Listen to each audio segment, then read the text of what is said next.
Salam, hər vaxtınız xeyir olsun. Mən bugün sizlərə bir məsələdən bəhs edəcəm. Ancaq məsələyə toxunmadan öncə sözə mərhum Məmməd Arazın misraları ilə başlamaq istəyirəm. Vətən mənə oğul desə nə dərdim? Mamır olub qayasında bitərdim. Bəli, mən bir vətən oğlu olmasam da, vətənin igid oğullarından geri qalmayan bir vətən qızıyam. Yenə mərhum türk ədibi Mehmet Akif, sahibsiz olan bir vətənin batması haqdır. Sən sahib olursan, bu vətən batmayacaqdır buyurur. Bəli, bugün bir vətəndaş olaraq məsələyə öz mövqeyimi bildirəcəm. Deməli, hamıya məlumdur ki, bugün dünyada, eləcə də ölkəmizdə çox sayda kitab yazarları, müəlliflər, nəşriyyatlar və kitab satışları var. Mənim toxunacağım mövzu isə azyaşlılar üçün hazırlanmış bir gənc müəllifin qələmə aldığı kitabdır. Kitabın adı Bir İşıq, Oxuduğumu Anlayıram adlı kitabdır. Mən bu kitabı aldım və evdə baxarkən kitabda çox qəribə, qorxunc, təhsil və tərbiyə ilə əlaqəsi olmayan kəlmələr və cümlələr gördüm. Və inanın, o kəlmələri hələ də unuda bilmirəm. Yəqin çoxları gənc müəllifi və onun kitablarını bilirlər. Kitab yazmaq gözəl bir şeydir. Ancaq doğru kitab yazmaq çox daha gözəl bir şeydir. Yəni, kitab qələmə alarkən düşünürəm ki, mənim fikrimcə 100 ölçüb bir biçmək lazımdır. Mən bu kitabdakı çox sayda xətanı gördükdən sonra anladım ki, bu birbaşa təhlükədir. Kitabın içəriyi daxilən, zahirən, zehinsəl, ruhsal olaraq hər baxımdan zərərli və təhlükə vericidir. Kitabın içəriyini biraz sonra sizlərə bildirəcəm, oxuyacam. Ancaq birinci növbədə bu kitabın yazarından xahiş edirəm, bu kitabın satışını dayandırsın. İkinci olaraq yetkili qurumlardan xahiş edirəm, kitab müəllifləri və onların qələmə aldıqları kitablar araşdırılıb, sonra satışa buraxılsın. Üçüncü olaraq valideynlərə səslənirəm. Özəlliklə bu kitabı alanlar mütləq kitabı gözdən keçirsinlər, övladları oxumadan öncə. Dördüncü olaraq demək istəyirəm ki, bugün A-dan Z-yə hər kəs təhsildən, nazirdən, nazirlikdən şikayət edir. Ancaq heç birimiz çevrilib özümüzə, öz xətalarımıza baxmırıq. Baxmaq da istəmirik. Aynaya baxırıq.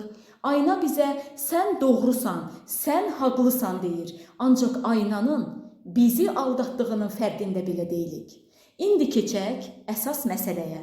Deməli, Bir İşıq, Oxuduğumu Anlayıram adlı kitabın 27-ci səhifəsi suallar verir test şəklində. Birinci sual. Yazır ki, Natəvan yeməyini yedi. Nahar, yoxsa ilan? Qorxu pompalayır. Üçüncü sual.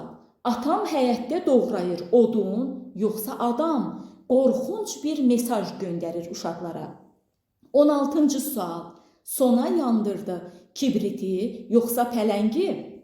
Uşaqlar istər-istəməz düşünəcək ki, pələngi yandırmaq olarmış deməli. 18-ci sual. Bugün dərsə gəlməmişdi. Canavar, yoxsa asim?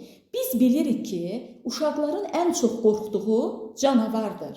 Yəni bunu, məsələ, dovşanla da əvəz etmək olardı. Ancaq etməyiblər. 21-ci sual. Həmidə dovşan qızdır, yoxsa ağıllı? Yəni, Allah eşqinə, yəni biri çıxıb söyləsin, bunun mənası nədir? Biz də bilək. 22-ci sual. Nüranə dünən bişirdi. Yemək, yoxsa pişik? Sistematik olaraq bunu oxuyan uşağın, azyaşlının beyninə bu fikir gəlir. Pişiyi pişirmək olarmış və uşaqlar eyni zamanda oxuduqlarını və eşitdiklərini tətbiq etmək istərlər, yəni denəmək istərlər.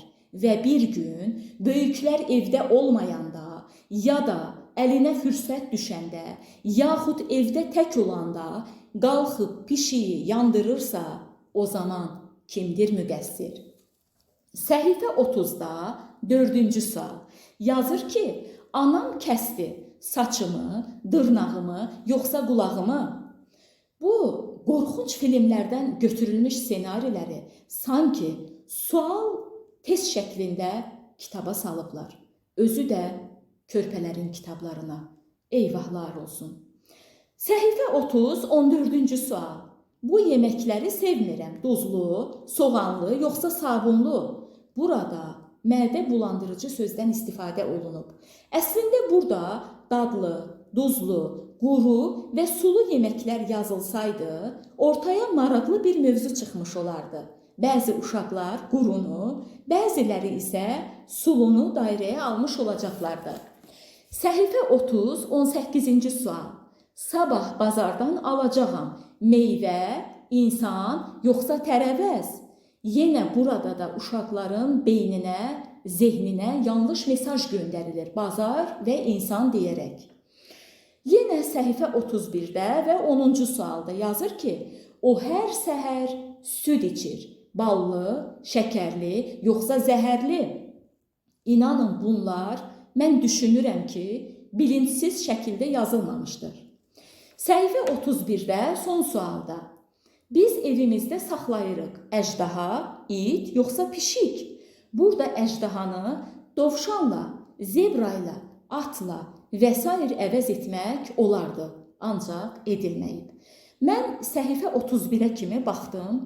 Ümumiyyətlə sualların heç birində doğru dürüst, öyrədici, mənalı bir şey görmədim.